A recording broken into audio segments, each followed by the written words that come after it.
One of the contemporary words on the psycho-spiritual scene is mindfulness. The word itself is rooted in the Buddhist tradition. Yet in the last few years, as the therapeutic and or clinical community has opened up much more to people's spiritual beliefs or religious beliefs, or as we've become much broader in our openness to redefine what makes up the whole person, we have necessarily come to a place of integrating their beliefs about a larger story than their own little story.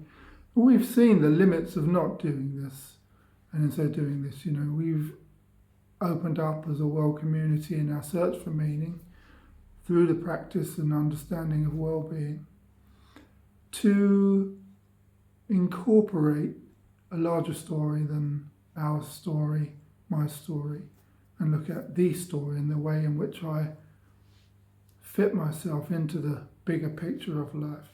And of course, the obvious benefit of doing so is to see how, by finding my space in the bigger story that we've always searched for, that's what meaning is, to undertake, to try and find out where we fit in life. It's not just how I fit in or in my world and my immediate environment, but trying to make sense of why we're here. Well, not that we'll ever answer that. But in order to do so, we've reimagined the idea of meditation and religion or prayer. And we use these words like mindfulness and spirituality. And they're helpful, they're a movement to the positive. So what is mindfulness? Mindfulness is, although initially, of course, it sounds like we're looking at what the mind is full of. In fact, it's much more about what we're being mindful of, what we're directly experiencing right in the here and now, right in the moment. What am I mindful of? That what's happening? A beautiful word that I think illustrates this is notice. Notice what I'm actually experiencing. There's to pull back from the mental narrative of the everyday or of the worry or of the emotional content of the mind, and to somewhat go before that mental narrative or that mental story or that emotional unfinished business or that trap or place in which I'm enslaved to that can't seem to get past, and notice who is the one having these thoughts and feelings. What are the qualities that make up this idea of who I am as I observe the thoughts and feelings? We can sit still, we can sit quietly. There's lots of ways to be mindful. In fact, in broadest sense, we're all doing it now. You would be listening to this voice, perhaps looking at these images or this image and the movements and my talking hand that keeps entering and leaving the frame. And you would be mindful of the activity. The attention is focused on the video and the voice. You're aware of the room in which perhaps you're watching this voice on a device of some kind, a computer or a cell phone or tablet and such. Or perhaps you're just listening. Perhaps you've put the screen off on the implement that you're watching on, and you are listening to the voice, because by shutting off that sense of seeing, or by limiting the senses, we can become much more mindful of, there it is, what we're listening to.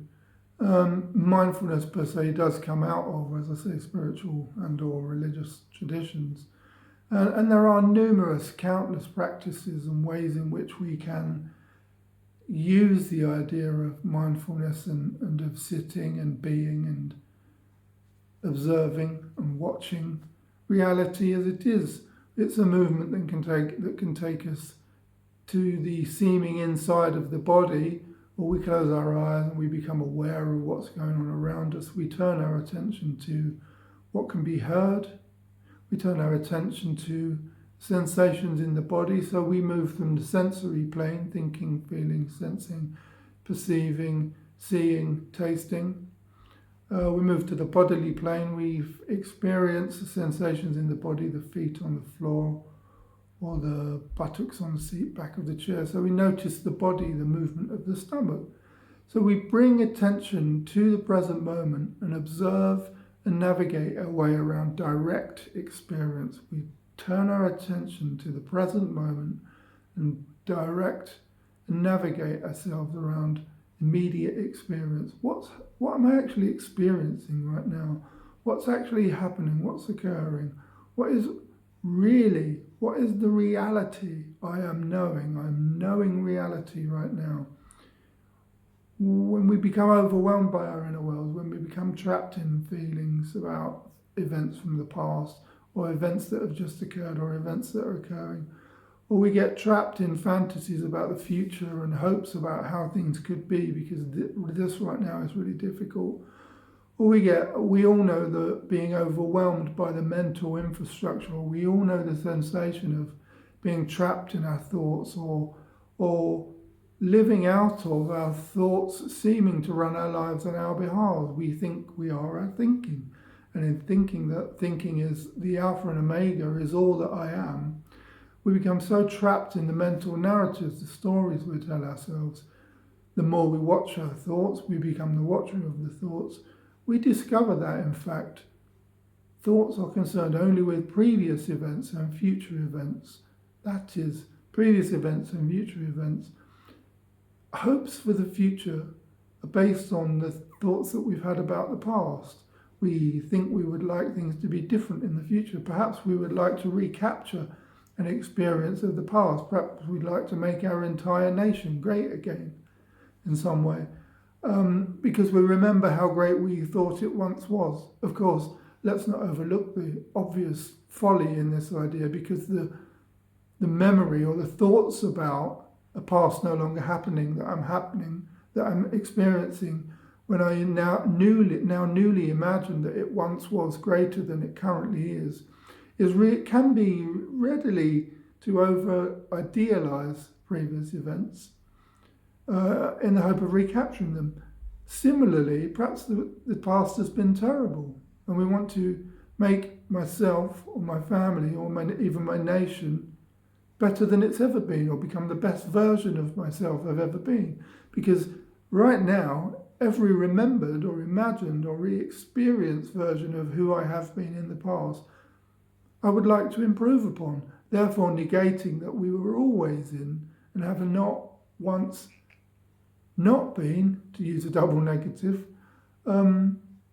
operating out of our best selves. That's not to say we haven't made problems or we haven't encountered difficulties, but all of us, each of us, is constantly trying to do our best, or is doing our best, and sometimes our best is our worst. But at that time, whatever that is, however we're experiencing ourselves, that's the best. Point being, in mindful terms, we're often concerned, human beings are often concerned with that whole dance, the human waltz.